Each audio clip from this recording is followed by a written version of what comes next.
Okay, so I'm gonna rant a little bit. First, waitresses are not mind readers. If we were mind readers, we would definitely not be waitresses. Also, we don't control the weather. I very, very definitely would not be waitressing or bartending if I could control the weather. I would be off getting tons of money from probably brides on their wedding day for perfect weather. And it's what we don't control. If you're in a hurry, let us know. But don't cut us off as we're saying, hi, my name is. Don't cut us off at hi just to say water, or I'd like a water with lemon. We were about to ask for your drink order. We just wanted to start off your dining experience in a pleasant manner and also be treated like people.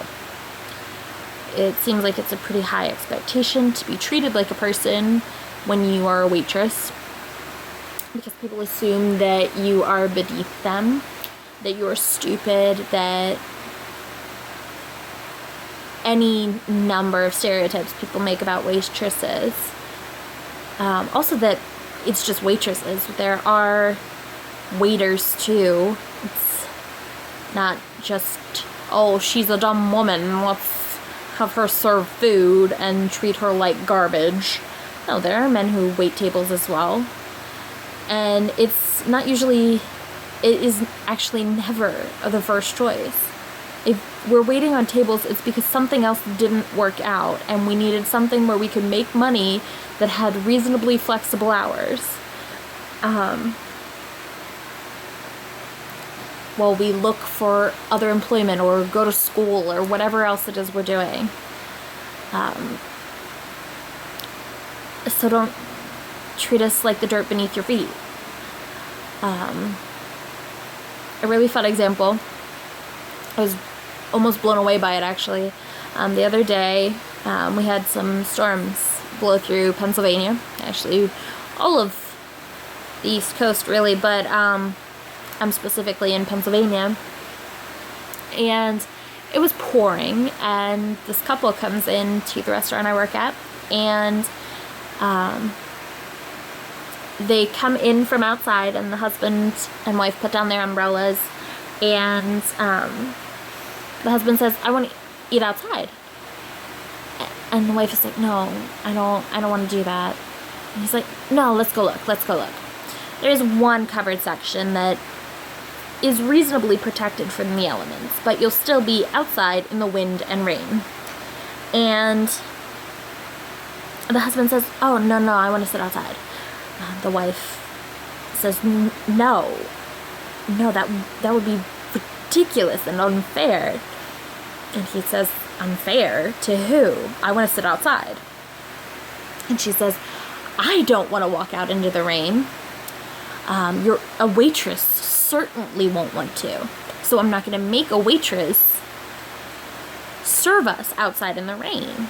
And he says, I don't see why that matters. I want to sit outside. And the wife goes, fine, you sit outside, but I won't let anybody wait on you.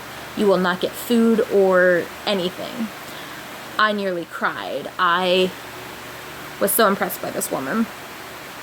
And the husband huffs and puffs and goes and sits down inside with her. But that she saw and pointed out how awful it would be for the waitress to have to walk through a downpour to your table, that while that is covered, the rest of the outdoor seating area is not. Getting your food to you, getting anything to you would be that much more inconvenient because of the downpour, and actually that much more dangerous because the risk of slipping and falling in a restaurant in general is quite high, even in slip-resistant shoes. When you make somebody serve you out in inclement weather, you increase the possibility that they're going to get hurt trying to give you the appropriate level of service, of good service that they normally give everyone else. So him not understanding that is not uncommon. What is uncommon is her knowing how bad that would be for one of us.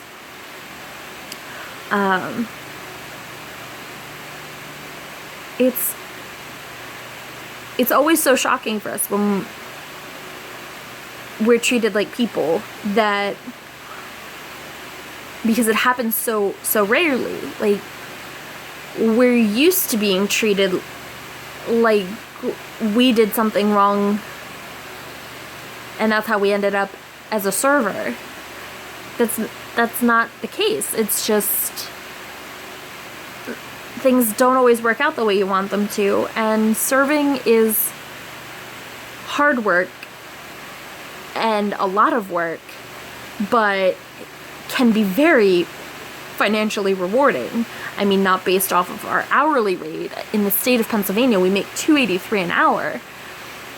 But the potential for great tips as a server, and especially as a bartender, is there. And it's that brings in people who have no other means of employment or lose their other means of employment.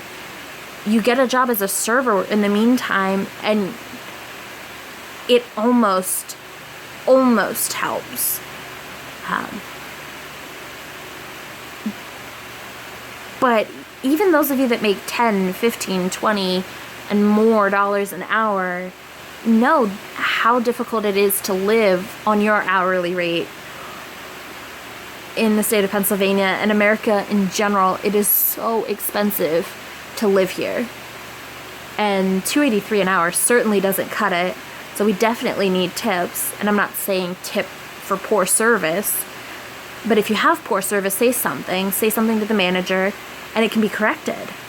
If you have great service, though, a great server, they anticipate what you need, your food comes out right, it comes out quickly, and they balance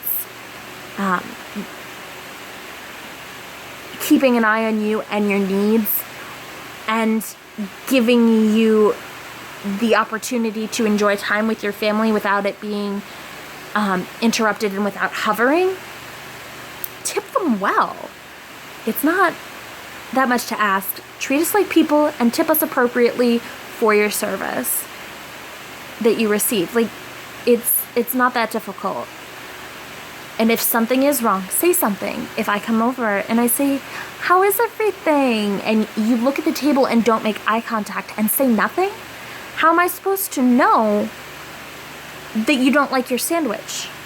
You don't say anything. I don't know about it. I'm not a mind reader.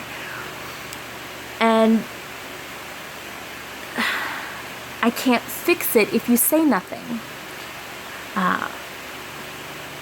But then don't expect at the end of your meal, you ate everything. And then you say, "No, I didn't like this at all. I don't want to pay for it." That's not how it works. You ate your food. You have to pay for it. If you had said something, we'd have fixed it. We'd have given you whatever else it was instead. But you said nothing. You ate all of it. And now you want it for free. That just isn't going to happen. Also, coupons. Most coupons say 1 per table or not redeemable with any other offers. When it says not redeemable with any other offers, this means you can't use a 15% off your order coupon and a $30 off your order coupon at the same time. You actually can't even use those at the same table. If you had presented those at the beginning of your meal, your waitress would have been able to tell you, "This is how it was. This is how it works." And you would have been able to plan accordingly. If you wait till the end and you're informed that this is how it is, it's not the waitress's fault. It is your own for not saying anything. And you are still responsible for the full balance of your meal. We can't pay for your food. We can't, like, supplement that with our wages. We make $2.83 an hour. So understand that if you order something and you eat it all, you're going to pay for it. And you should still tip, especially for good service. If there's nothing wrong with your meal, no issues, nothing at all, tip. I know a lot of people considering tipping an option, but when you make $2.83 an hour, people deciding it's an option just isn't an option. So that's why we work so hard. We try so hard. And when you tip 20 to 25%, which is generally accepted as what you get for good service, you're happy. If somebody tips you 15%, you'll be analyzing everything you did for that table and trying to figure out what you did wrong that made them hate you. So, good service, tip 20 to 25%. I mean, once in a while we do have those people that on a $30 order, they leave you $20, but those are few and far between, rarely happen, and we're most likely once a server and know what it was like to be us, and now that they're not us, they want to pay it forward and be that bright spot in a server's day, and we love them. We love when that happens, but it doesn't happen very often. So tip appropriately for good service. Treat your servers like people. Actually, honestly, treat everyone like a human, like a person, like they matter, and you'll make the world a better place. But as far as servers go, treat them like people, tip them appropriately, and say something if you need something.